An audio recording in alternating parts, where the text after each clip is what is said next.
Saudara anak berusia 7 tahun, Alvaro Darren, rencananya dimakamkan hari ini. Namun bagaimana jalannya laporan orang tua Alvaro terhadap dugaan malapraktik di Rumah Sakit Kartika Husada dan sejauh mana pula keluarga pasien dapat menuntut ke rumah sakit atas dugaan malapraktik.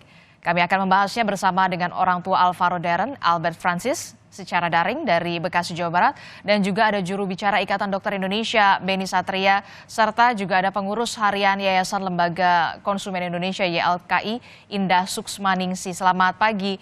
Assalamualaikum, Ibu Suksma. Selamat pagi, Pak Ya, Ibu Indah. Albert dan juga. Selamat pagi. Ya, baik, Pak Beni. Saya ke Pak Albert dulu. Pak Albert, ini betul-betul mengejutkan kita semua. Kami turut berduka cita pastinya, dan sejauh ini bagaimana kronologi ceritanya bisa sampai akhirnya Darren ini meninggal dunia pasca operasi? Ya, baik. Pada saat itu ya tanggal 19 September itu dilakukan tindakan operasi amandel sekitar pukul 12 lewat. Kemudian setelah operasi anak kami dibawa ke ruang pemulihan atau RR, yang dimana di situ dokter THT itu menemui istri saya dan memberitahukan kalau operasi berjalan lancar. Tapi setelah itu anak saya sepertinya belum sadar dan menarik nafas berat sekitar 3 kali, dan sampai kemudiannya dia tidak sadarkan diri dan mengalami henti napas dan henti jantung saat itu. Tapi sebelum operasi itu dilangsungkan, apakah sudah ada penjelasan soal prosedurnya akan seperti apa, risikonya akan seperti apa? Apakah ada penjelasan ini dari dokter ataupun dari pihak rumah sakit? Jadi sepertinya yang kami dapatkan untuk risiko operasi itu tidak dijelaskan secara gamblang dan detail. Istilahnya di sini adalah pada saat itu juga istri saya itu sedang mandi pada saat itu ya. Pada saat anak saya dibawa ke ruang operasi, kemudian tanda tangan form pun dilakukan di depan ruang operasi. Pada saat istri saya sedang kalut dan panik karena anaknya sudah diambil sebelum beliau tahu. Jadi pada saat istri Anda sedang mandi di toilet begitu, pasien Darren ini langsung dibawa begitu saja tanpa ada perizinan dari orang tua begitu maksudnya? Betul, betul. Oke, dan apa penjelasan dari rumah sakit? Sama sekali belum ada ya penjelasan mengenai itu ya. Cuma ada permintaan maaf, tapi tidak ada penjelasan kenapa itu sampai dilakukan. Tapi memang permintaan maaf sudah dilakukan sama pihak rumah sakit. Oke, kemudian apakah ada penjelasan ini kenapa harus segera dioperasi, urgensinya seperti apa? Belum ada sampai saat ini. Kalau urgensi dari operasi tersebut memang ada. Dikarenakan kami sudah melakukan konsul dengan dokter THT dari tanggal 7, kemudian dilanjutkan di tanggal 14. Memang konsul dari dokter THT adalah menyarankan dengan segera agar amandel anak kami itu diangkat. Oke, jadi memang ada bisa dikatakan imbauan dari dokter THT agar segera dioperasi. Namun pada saat ingin dioperasi begitu, pasien langsung dibawa begitu saja, padahal penunggu atau dalam tanda kutip orang tua istri Anda ini sedang di toilet begitu ya? Betul. Nah, dan setelah operasi itu berarti sampai akhirnya meninggal dunia selama berapa hari tidak sadarkan diri, dan apa penjelasan? Betulkah ada informasi mati batang otak atau MBO? Betul. Jadi pada dari tanggal 19 itu masuk, ya kan? Kemudian anak saya mengalami henti napas, henti jantung, sempat mengalami kejang juga, yang akhirnya ditidurkan lagi sama pihak rumah sakit melalui dokter anestesi. Waktu itu ditidurkan lagi dengan diberi obat bius lagi, yang untuk menghilangkan kejang-kejangnya. Itu penjelasannya. Jadi sempat dikasih obat bius lagi?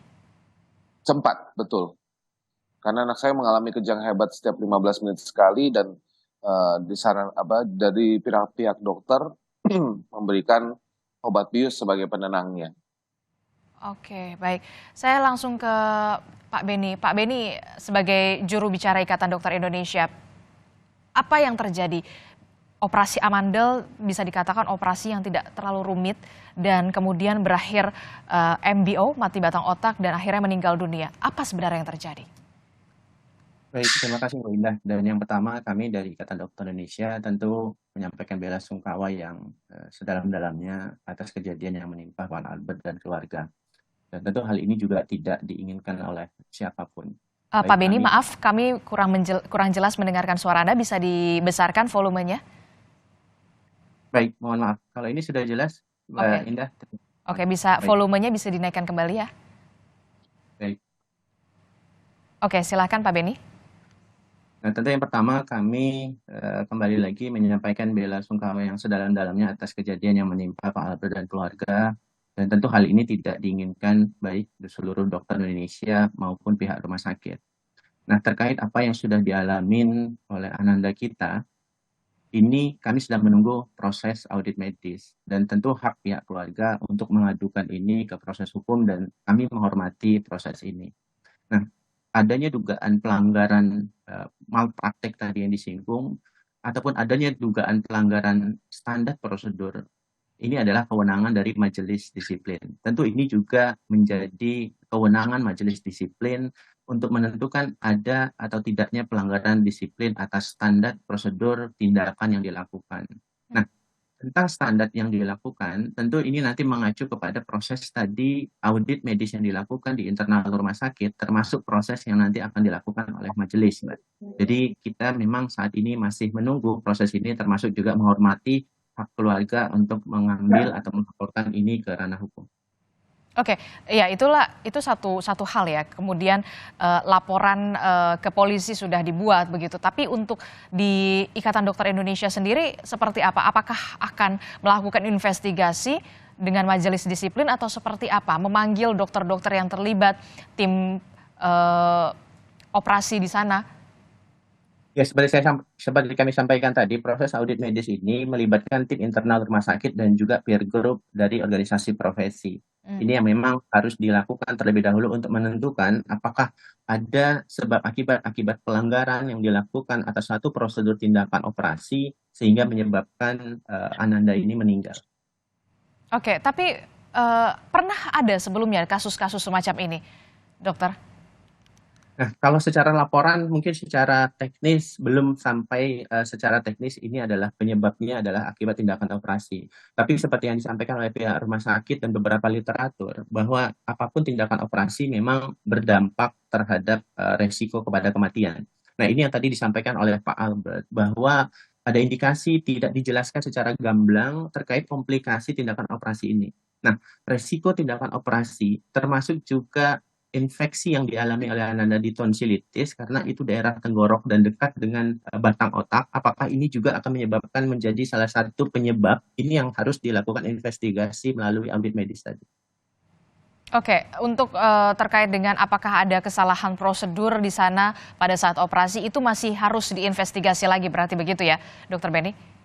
Wajib. Jadi ini adalah kewenangan majelis disiplin. Jadi di dalam ranah praktik kedokteran kita mematuhi yang namanya aturan-aturan hukum, kemudian kode etik kedokteran dan juga disiplin. Disiplin inilah yang harus ditentukan dan menjadi kewenangan majelis disiplin yang itu adalah di tingkat Kementerian Kesehatan agar ini dilakukan secara objektif. Termasuk di internal yang dilakukan secara audit medis bersama dengan pihak rumah sakit serta organisasi profesi. Nah, kita juga sudah berkoordinasi dengan Perhimpunan THT yang ini juga sedang dilakukan apakah memang ada pelanggaran prosedur terhadap satu tindakan, apakah memang ini akibat dari satu komplikasi atau resiko medis yang tidak kita inginkan namun tapi terjadi, maka ini yang nanti kesimpulannya akan disampaikan. Tapi kalau tadi mendengar cerita kronologi dari keluarga korban, dari Pak Albert begitu, pasien dibawa untuk operasi pada saat orang tua yang menunggu ini sedang di toilet. Apakah di sini ada kesalahan atau seperti apa? Ataukah memang lazim dilakukan seperti itu? Nah, kembali lagi mungkin ke gawat daruratan yang mengharuskan itu dilakukan seperti itu. Tetapi kelaziman ini tentu hasil proses audit ini bagaimana pihak rumah sakit menjawab dan membuktikan apa yang disampaikan oleh Pak Albert itu yang penting. Oke, nah itu yang menjadi pertanyaan juga, se-urgent apa yang kemudian harus segera dilakukan tindakan pada saat orang tua ini tidak berada di samping anaknya? Itu yang kemudian menjadi pertanyaannya kan, dokter? Ya, seharusnya suatu tindakan itu dijelaskan terlebih dahulu kecuali dalam keadaan gawat darurat untuk menyelamatkan nyawa. Nah, apakah kondisi gawat darurat ini, apakah ini suatu tindakan operasi elektif? Nanti ini pembuktiannya tidak hanya dari wawancara kepada para yang bertanggung jawab, para dokter, termasuk juga nanti membuktikannya dalam dokumen rekam medis.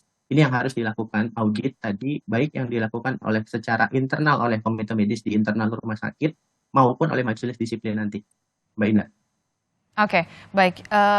Saya ke Pak Albert. Pak Albert, sampai saat ini anak Bapak jenazah masih disemayamkan dan rencananya akan dimakamkan kapan, Pak? Dimakamkan hari ini. Dimakamkan hari ini. Untuk Betul. laporan polisi sendiri bagaimana follow up-nya, Pak? Perkembangannya. Siapa saja yang dilaporkan? Oke, untuk saat ini kami sedang dalam masa berduka dan kami dari pihak keluarga sudah berembuk dan membuat keputusan bahwa untuk saat ini kami hanya fokus untuk mengantarkan ananda kami tercinta ke rumahnya yang terakhir. Oke, untuk laporan polisi sendiri seperti apa yang memang saat ini masih masa berduka, tapi dari pengacara keluarga seperti apa? Siapa saja yang kemudian dilaporkan? Untuk hal itu mungkin sudah diurus sama kuasa hukum saya saat ini.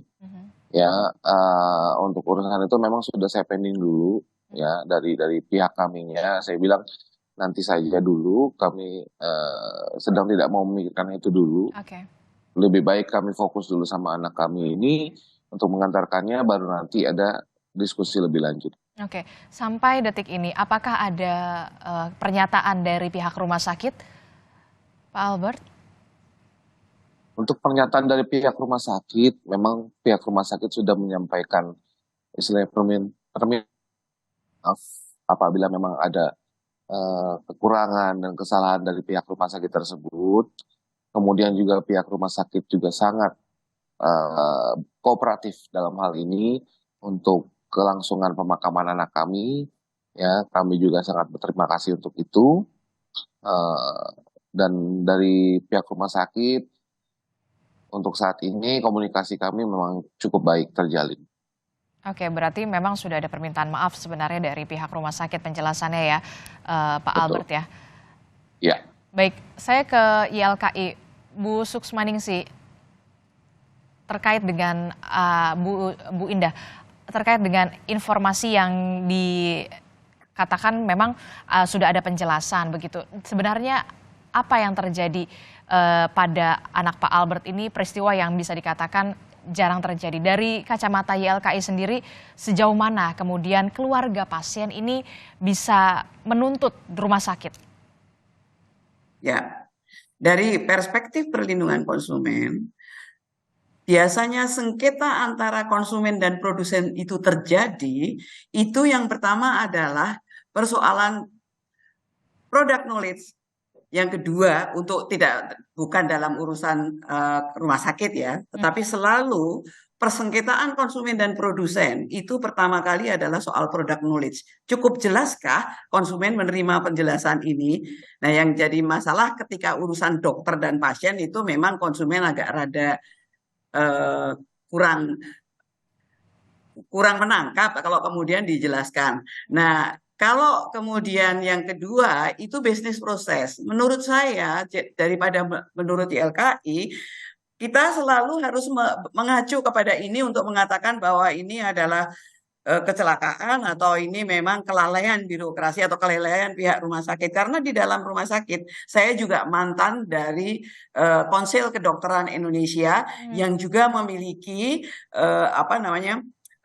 MKDKI, Majelis Kehormatan Disiplin. Kalau memang terbukti bahwa kedisiplinan tidak dijalankan dengan baik, maka ya pasti ID akan setuju. Jadi itu yang harus dilakukan. Jadi prosedur bukan mengatakan bahwa oh ini malpraktek, ini enggak. Ya dibuktikan tahap demi tahap. Karena dalam urusan rumah sakit ini yang harus dibahas adalah sistem tata kelola rumah sakit itu sendiri dan juga tata kelola klinis yang dilakukan, selain juga dokternya yang kemudian melakukan. Itu harus dilalui.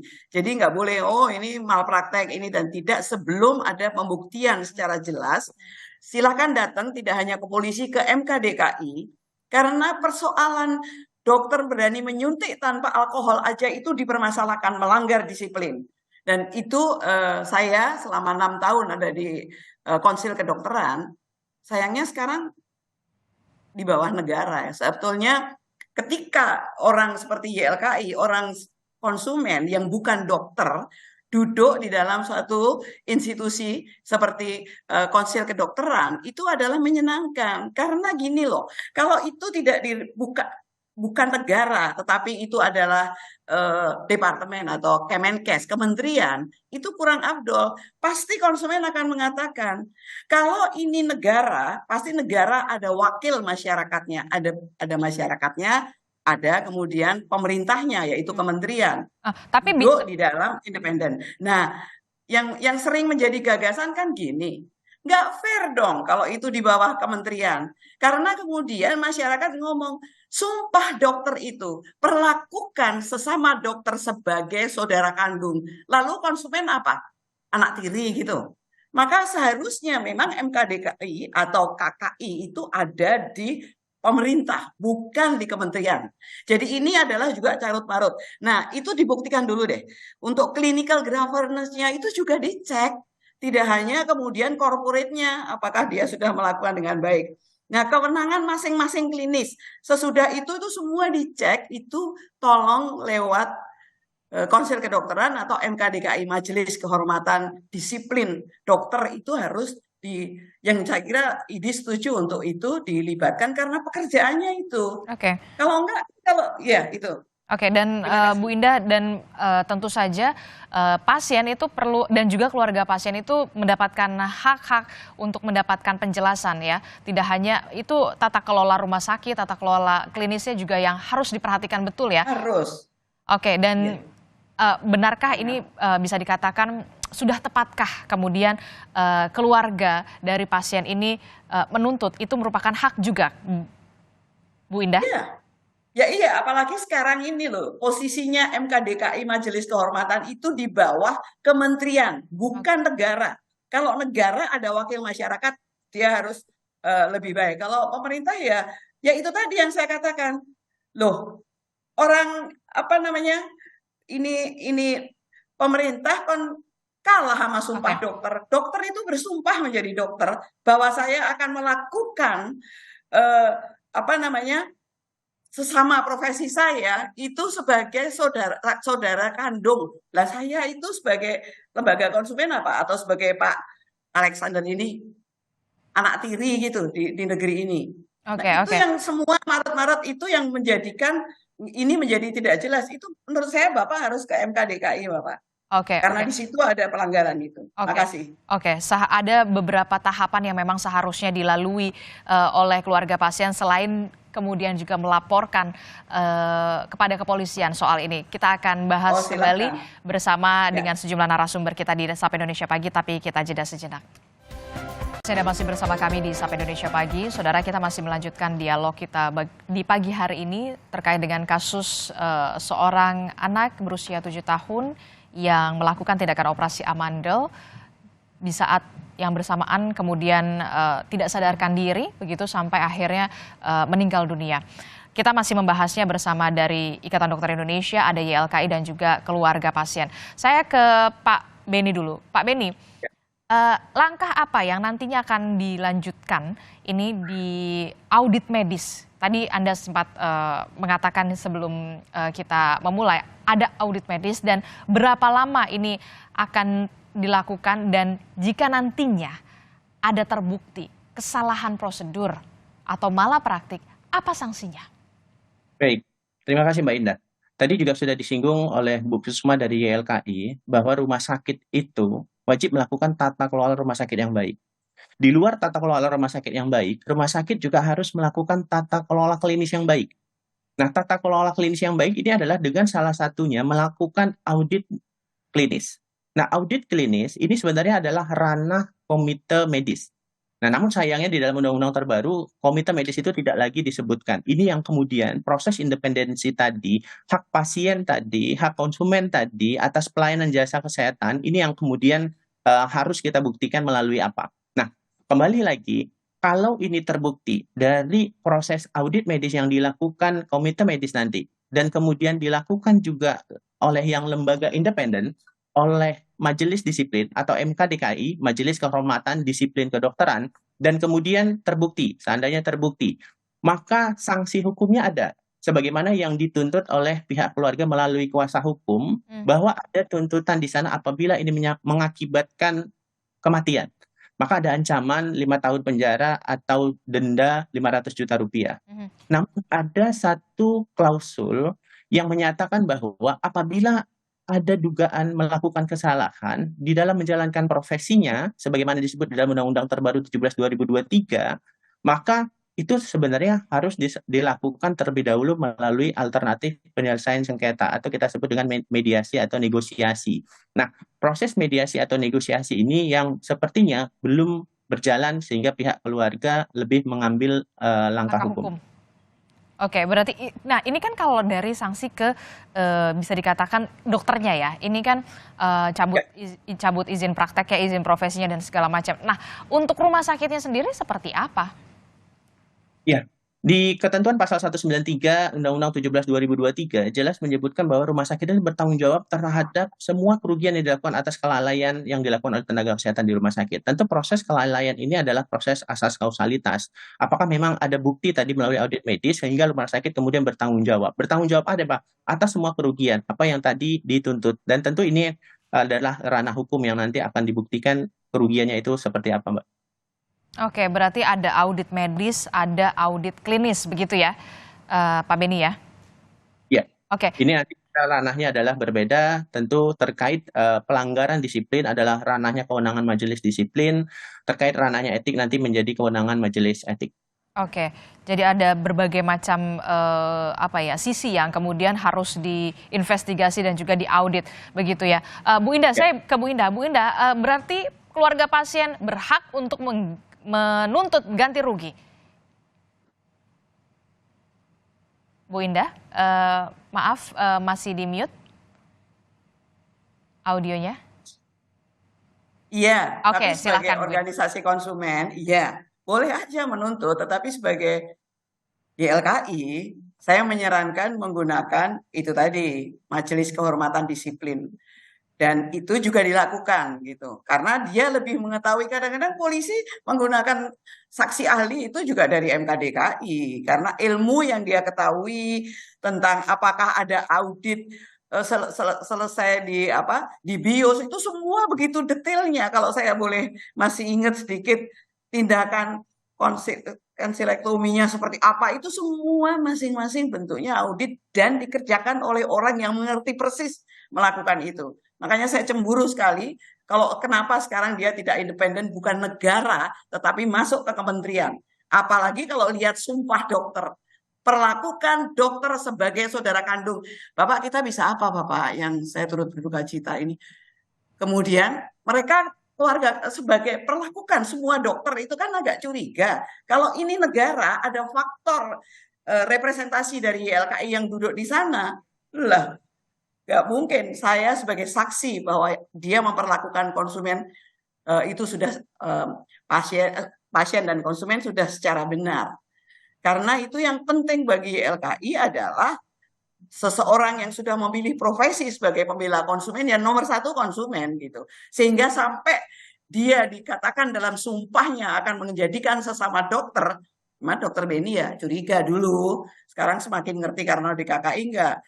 Dokter yang bela dokternya lah, masa kemudian bela kita. Kalau ini di bawah negara, artinya ada unsur masyarakat, unsur lembaga konsumen, unsur pemerhati pasien, pembela pasien. Duduk di situ, ini negara. Ini negara berarti adil yang diperlakukan. Oke. Bukan dia seenaknya untuk menggunakan sesama dokter ya saya menangkan. Itu sumpah saya kok nggak akan bisa jadi dokter kalau Anda nggak disumpah dan menyatakan lakukan saya sebagai saudara kandung. Lalu apa? Makasih. Itu berulang-ulang ingin saya sampaikan. Oke, itu yang kemudian menjadi bahan juga menjadi bahan evaluasi ya. Seharusnya ini negara hadir di sini ya, begitu ya. Saya ke Pak Albert. Pak Albert, saya mau informasi. Jadi betul yang melakukan operasi amandel ini tidak hanya Darren tapi juga kakaknya, betul? Betul. Dan bagaimana kondisinya saat ini dari kakak Darren sendiri? Apakah operasinya bersamaan atau ada jeda waktu atau seperti apa? Kok bisa samaan gitu? Ada jeda waktu di dalam 1 hari itu. Jadi Alvaro adiknya ini itu di pukul 12 lewat. Kemudian kakaknya Vincentius itu di pukul 3. Oh oke, jadi yang duluan operasi ini Alvaro dulu? Adiknya. Oh adiknya? Betul. Adiknya di jam betul. 12? Alvaro dulu. Alvaro dulu kan? Iya, Alvaro ini. Iya. Alvaro dulu di jam 12 siang, kemudian baru kakaknya di jam 3 sore? Betul. Oke, dengan keluhan yang sama? Betul. Oke, tapi untuk kakaknya sendiri sampai saat ini kondisinya seperti apa? Kondisinya sudah Baik, sepertinya kami mengalami gangguan sinyal dengan Pak Albert. Tapi informasi yang kami dapatkan memang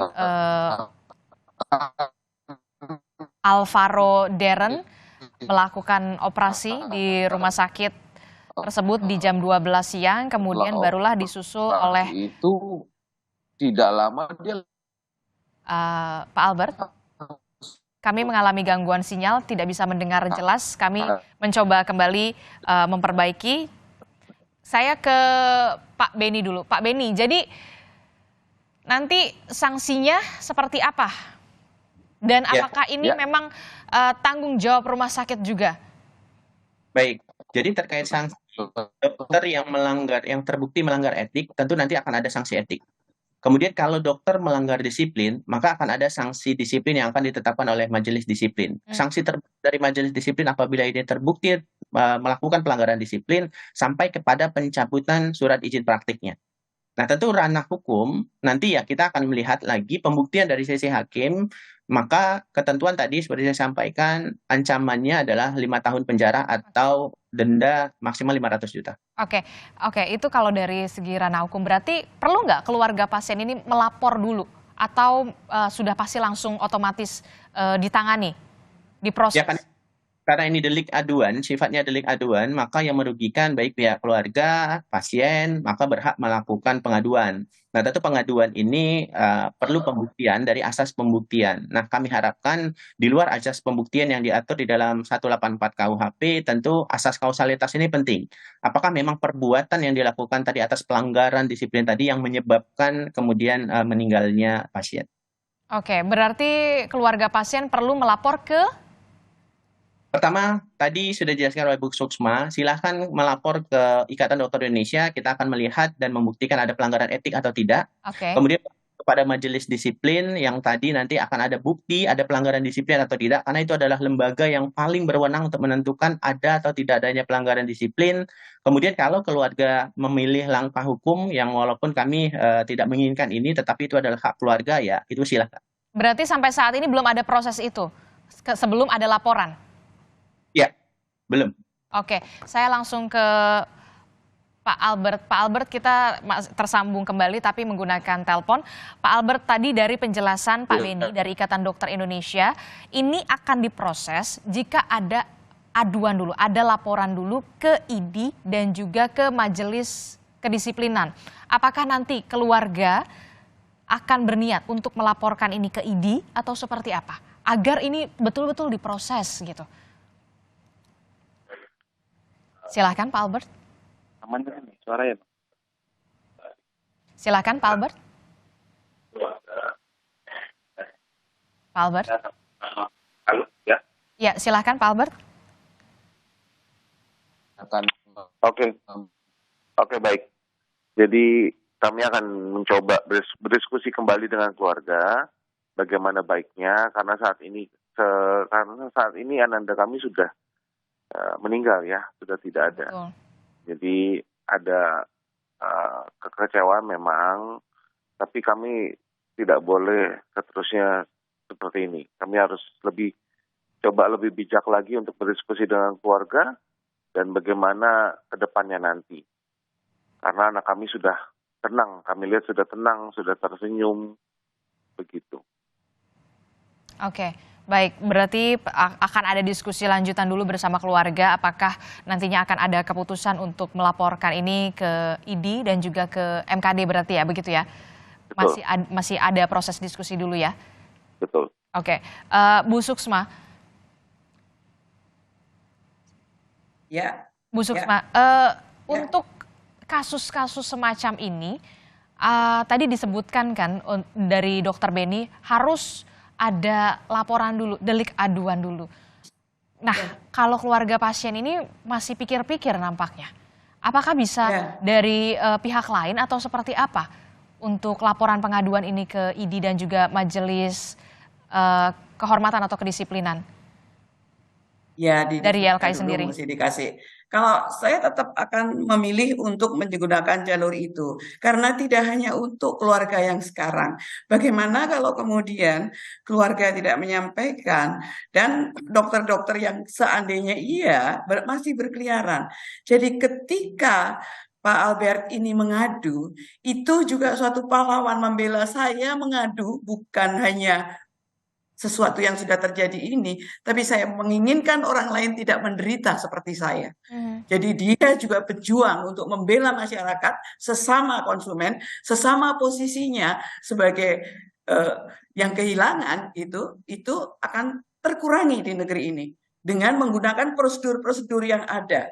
Dan saya menyaksikan ketika saya duduk di konsil kedokteran yang milik negara, bukan milik kementerian. Mereka seringkali digunakan oleh kepolisian sebagai saksi ahli. Seringkali. Jadi itu hanya memudahkan. Baik, terima kasih Pak Albert. Bahwa Pak Albert juga menyelamatkan konsumen lain sesama Bapak yang tidak ingin kejadian ini terjadi. Itu juga sangat diharapkan untuk solidaritas sesama konsumen. Dan saya mau juga memberikan support yang baik untuk konsumen itu jeleknya juga kadang-kadang nggak mau jadi solidar sesama konsumen, suaranya kurang kuat karena itu sering diabaikan, dipindah, sudah betul-betul milik negara dipindah menjadi kementerian, kan semaunya yang punya negara. Dia pikir. Oke, jadi setidaknya harus ada laporan dulu supaya bisa dikatakan dokter-dokter yang pada saat mengoperasi terlibat operasi Alvaro ini kemudian untuk sementara waktu dinonaktifkan dulu lah ya, jangan sampai ada bisa dikatakan Alvaro selanjutnya, jangan sampai ada seperti itu, begitu kan ya Bu Suksma? Dari sisi konsumen pastinya. Iya, betul sekali, persis Bapak, saya mohon Pak Albert. Oke, itu yang kemudian menjadi harapan juga untuk kita semua. Pak Beni, apakah mungkin kemudian dokter-dokter yang terlibat, orang-orang yang terlibat pada saat mengoperasi atau melakukan tindakan ke Alvaro ini dinonaktifkan dulu sementara sampai ada penyelidikan lebih lanjut? Ya, kembali lagi kepada asas praduga tak bersalah ya. Jadi betul, dibuktikan terlebih dahulu secara proses apakah ada pelanggaran etik, pelanggaran disiplin, atau pelanggaran hukum di sana. Nah, kalau ini dihentikan, tentu hak pasien yang lain, hak konsumen yang lain yang membutuhkan jasa dokter akan terabaikan. Tentu ini kita hormati asas praduga tak bersalah. Tapi kan seharusnya ada evaluasi dulu dari rumah sakit. Ada investigasi lebih dulu dari rumah sakit. Mengapa ini bisa terjadi? Betul, itu evaluasi dari pihak rumah sakit yang tadi kami sampaikan, audit medis yang dilakukan oleh komite medis. Oke, Ya, sudah ada betul. informasikah dari rumah sakit sendiri apakah sudah melakukan investigasi soal ini dan apakah juga dokter-dokter yang terlibat ini juga sudah dalam tanda kutip diistirahatkan dulu lebih dulu sambil menunggu hasil investigasi ini? Nah, yang kami dapat informasi tentu ya karena ini kasusnya juga sudah ramai viral, tentu Betul. secara psikologis juga dokternya mengalami hal yang tidak mengenakan ya. Apakah proses ini nanti akan mengganggu proses kedisiplinan atau yang lain? Tentu ini kembali lagi kepada dokternya. Tentu kami harus mendampingi ini agar jangan sampai tekanan psikologis ini berpengaruh terhadap profesionalitasnya dan kemudian malah akan berdampak terhadap pelayanan kepada pasien. Ini yang kami hindari sehingga perlu pendampingan. Oke, sejauh ini koordinasi dengan pihak rumah sakit seperti apa? Tadi kami berkoordinasi dengan ASI ya, terutama nanti kita akan berkoordinasi dengan Asosiasi Rumah Sakit dan Perhimpunan Rumah Sakit Indonesia untuk kemudian berkoordinasi dengan rumah sakit dan khusus kepada dokternya, Ikatan Dokter Indonesia melalui Ikatan Dokter Indonesia Cabang akan berkoordinasi juga kepada dokternya, termasuk Perhimpunan THT dan juga Perhimpunan Anestesi, karena ada dokter anestesi dan dokter THT yang juga turut terlapor di sini. Oke, Bu Suksma, apa yang perlu diperhatikan kita sebagai pasien, kita sebagai keluarga pasien, jangan sampai kemudian hal semacam ini kembali terjadi seperti penjelasan. Tadi ada informasi dari keluarga pasien, Alvaro ini dibawa ke ruang operasi pada saat penunggunya orang tuanya ini sedang berada di toilet. Itu satu. Ya. Kedua, belum ada penjelasan begitu. Maksudnya apakah urgensi apa begitu. Kemudian harus dilakukan tindakan operasi sampai pada saat orang tuanya di toilet. Apakah pada saat itu Alvaro dalam keadaan yang membahayakan atau seperti apa. Apa yang perlu diperhatikan kita sebagai konsumen agar ini tidak terjadi lagi. Jangan sampai ada Alvaro selanjutnya. Ya, makanya Ibu, saya kira kita mendengarkan audit itu dulu deh. Apa hasilnya gitu loh. Emang urgensi yang semacam apa, pasiennya nggak tahu. Ini urgent, pasiennya juga nggak tahu. Jadi saya kira melalui semua tahapan kewenangan klinis masing-masing, prosedur monitoring pasca operasi, itu dilakukan masing-masing. Yang penting prosedur-prosedur yang begitu lengkap dilakukan oleh pihak rumah sakit dan kemudian bisa dilaporkan ke MKDKI nantinya, itu detail sekali.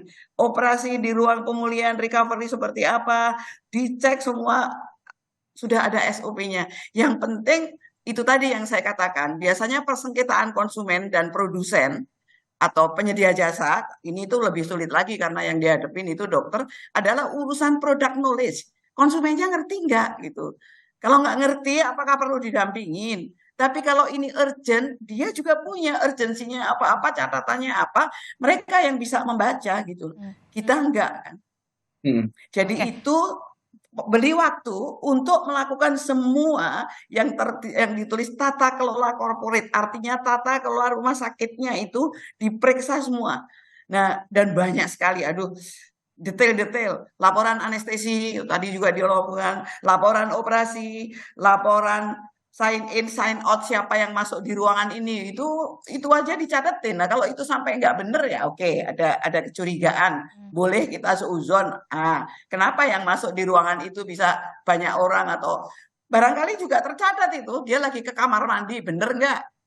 Apakah dicatat apa enggak? Nah, itu yang kemudian menjadi bukti. Jadi jangan saling menyalahkan, tetapi saya tetap berharap bahwa korban sementara ini itu juga mengingat konsumen yang lain, tetapi lakukan semua secara detail yang sudah dideklar sebagai korporat, sebagai rumah sakit, dia harus melakukan itu. Oke, Begitu. jadi akan seharusnya ada audit menyeluruh soal tata kelola rumah sakit, betul ya? Masuk di ruang, betul. Oke, masuk di ruangan itu, ruangan operasi, siapa yang masuk dan keluar, suster harus nyatat. Enggak sembarang boleh masuk itu. Mau ke toilet, memang barangkali ada toiletnya yang kemudian ada yang nyatat, cek dulu deh, cek. Berarti Jadi kronologis itu yang, saya persesikan. mulai dari di ruang perawatan sampai di OK, operasi kamar juga harus betul. Betul. Nah, untuk hak pasien, apa yang bisa disampaikan? Kita tuh punya hak loh untuk mendapatkan penjelasan dari rumah sakit. Oh, itu saya kira the most important ya. Sayangnya Ibu, kan tidak semua konsumen bisa dijelaskan dengan penjelasan Medis. sama iya, nggak gampang kan. Nanti kita ngomong ini dia maksudnya apa? Orang amandel itu gampang kok. Ya, saya juga dulu cuman kayak disendok gitu aja gitu loh kok. Ada apa sebetulnya kan nggak ngerti. Jadi nggak bisa juga nyamain gitu. Setiap individu punya Berbeda. kelebihan berbeda manusia Termasuk ini ya walaupun risikonya saya juga harus dijelaskan ya. iya. Oke. Nah, apakah kita cukup ngerti? Kecuali kita juga gandeng dokter, jadi ini agak ngomongnya agak bener atau enggak kan enggak selalu begitu. Apalagi urgent harus ditangani nanti meninggal kecepatan ada kelalaian dokter. Nah, ya, makanya dilihat deh. Satu demi satu diikuti dan ini pembelajaran yang terbaik dan kerendahan hati Oke. dari eh, yang berduka menurut saya untuk membela konsumen lain tidak mendapat perlakuan seperti ini kalau yang dianggap perlakuannya seperti apa. Oke. Semua mengerjakan pekerjaan yang seharusnya dikerjakan.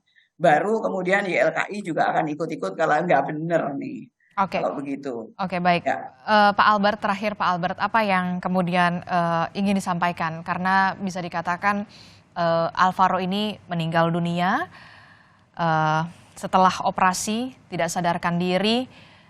Apa yang ingin disampaikan? Jangan sampai kemudian ini menimpa anak lainnya, begitu. Iya, baik. Jadi, ya seperti yang tadi Ibu Suksma bilang ya, kita mungkin sebagai konsumen atau sebagai pasien, terkadang tidak benar-benar mengerti apa bahasa yang diberikan atau dijelaskan oleh dokter itu sendiri. Mungkin para dokter ini bisa lebih menjelaskannya secara bahasa awam. Mungkin dikasih analogi-analogi yang bisa membuat pasien itu mengerti tanpa mengurangi waktu atau lebih berlama-lama dalam hal penjelasan.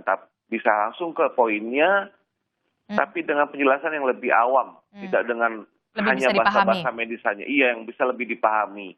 Mungkin itu bisa membuat kami, para pasien ataupun konsumen, bisa lebih bijak dalam mengambil keputusan lagi. Oke, termasuk juga setelah kejadian ini menimpa keluarga Bapak, laporan hukum tetap berlanjut berarti ya ke ranah kepolisian, ke ranah hukum untuk menanti keadilan. Ya, mungkin saat ini akan ada laporan-laporan, tapi kami belum tahu lagi dalam bentuk apa, apakah itu dalam bentuk mediasi, ataukah dalam bentuk seperti tadi dibilang ke ID dan komite disiplin. Nah, itu akan nanti kami bicarakan lagi di pihak keluarga bagaimana baiknya, karena saat ini istilah ininya adalah Alvaro udah nggak ada. Oke. Gitu. Oke, tentu saja kami sekali lagi mengucapkan kami turut berduka cita ya Pak ya. Terima kasih orang tua dari Alvaro Darren, Albert Francis telah bergabung bersama kami dan juga tadi juga kita sempat berbincang dengan juru bicara Ikatan Dokter Indonesia Pak Beni Satria dan juga ada pengurus harian YLKI Bu Indah Suksmaningsih. Semoga kita berharap kejadian ini tidak kembali terjadi. Betul-betul kemudian keluarga pasien mendapatkan penjelasan yang sejelas-jelasnya soal bagaimana penanganan yang seharusnya, risikonya akan seperti apa. Jangan sampai kemudian ini terjadi lagi. Terima kasih informasinya Bapak-Bapak dan juga Bu Suksma telah bergabung bersama kami. Selamat pagi.